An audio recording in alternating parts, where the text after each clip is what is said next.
Hello students, कैसे हैं आप। ऑनलाइन क्लासेस की सीरीज़ में एक बार फिर एक नए टॉपिक के साथ, एक नए वीडियो के साथ। आज का हमारा टॉपिक है एमएस वर्ड के अंदर एमएस एक्सेल की फ़ाइल को लिंक करना। आई रिपीट, एमएस वर्ड में एमएस एक्सेल की फ़ाइल को लिंक करना। लिंक करने से मतलब है कि हम अपने डेटा को एक्सेल से वर्ड पर लाना चाहते हैं। और सिंपली आज तक हमने किया है कि जैसे एमएस एक्सेल की फ़ाइल को हम कॉपी करके और एमएस वर्ड के ऊपर पेस्ट कर देते हैं तो एक टेबल क्रिएट हो जाता है। ये हम कर चुके हैं। लेकिन हम ये चाहते हैं कि एमएस एक्सेल में जो भी डेटा है वो एमएस वर्ड में आ जाए, और इन केस अगर एमएस एक्सेल में किसी भी तरह की चेंजेस होती है उस फाइल में, तो वो ऑटोमेटिकली एमएस वर्ड के ऊपर भी होना चाहिए। ये कैसे होगा, मैं दिखाता हूँ आपको कैसे। कि जैसे मान लो हमारे पास एक ये टेबल है, ठीक है, ये हमारी शॉपिंग की टेबल है। इसमें हमने कुछ चीज़ें एक शॉपिंग से सेंटर से परचेज़ की हैं, ठीक है, और ये उसका बिल है। अब हम ये चाहते हैं कि ये जो टेबल है वो इस पर एमएस वर्ड पर आ जाए, ठीक है। तो ये तो हम कर सकते हैं, यहाँ से हमने सीधा इसको कॉपी किया। कॉपी करने के बाद में जैसे मैं कंट्रोल सी करता हूँ और उसके बाद में कंट्रोल वी कर देता हूँ तो ये पेस्ट हो जाएगा। ये तो सिंपली एक टेबल जो है वो पेस्ट हो गया, ठीक है।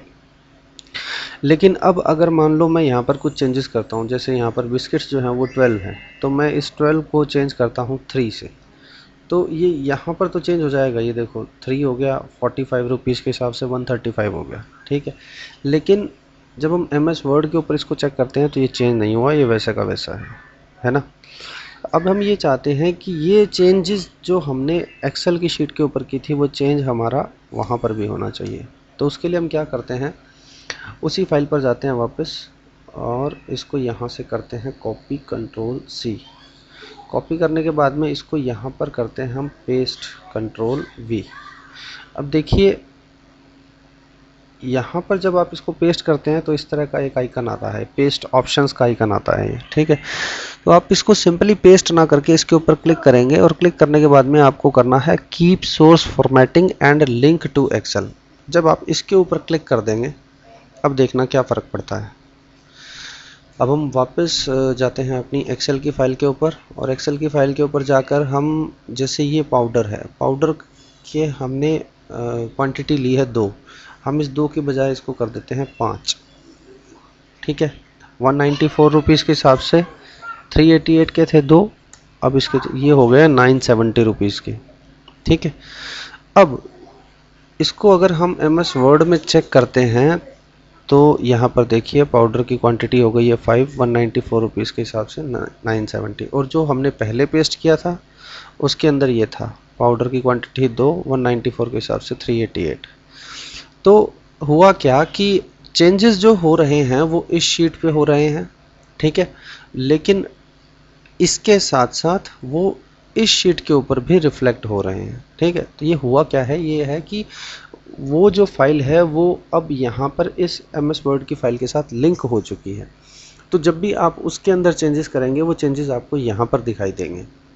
अब सपोज़ कि जैसे मान लो हमने यहाँ से जो है मान लो सोप है, सोप को हमने जो है इसकी क्वांटिटी 3 है, हम इसकी क्वांटिटी को कर देते हैं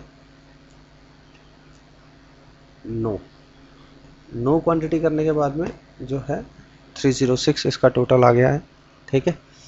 तो अब ये चेंजेस हमको दिखाई देंगे यहाँ पर, ये देखिए, और जो पहले वाला जो टेबल है वो एज इट इज़ रहेगा, है ना। तो इससे ये हो जाता है कि जैसे मान लो हम अपना जो सपोज़ इसकी ज़रूरत क्यों पड़ती है कि मान लो वहाँ पर पड़ा था और एक्सेल पे पड़ा था। पहली बात तो हम वर्ड के ऊपर जो है थोड़ा ज़्यादा आसान समझते हैं प्रिंट लेना, या फिर उस तरह से वर्ड के ऊपर ज़्यादा फेमिलियर रहते हैं। और दूसरी चीज़ ये है कि जैसे मान लो हमने ये परचेज़ किया, इसको हमने कॉपी कर लिया, उसके बाद में अगर हमने कुछ चेंज किया है, ठीक है, तो वो चेंजेस की फ़ाइल जो है हम यहाँ पर भी सेव कर सकते हैं। इससे हम कंपेयर कर सकते हैं कि पहले क्या था और अब क्या हो गया है ना। तो ये तो सिर्फ एक एग्जांपल है। इस तरह का कोई भी काम जो भी काम हम करना चाहें तो उस तरह से हम एक्सेल की फाइल को जो है एमएस वर्ड के साथ अटैच कर सकते हैं। होप आप लोगों को ये समझ में आया होगा। ठीक है, तो इसको आप अपनी नोटबुक में नोट कीजिएगा।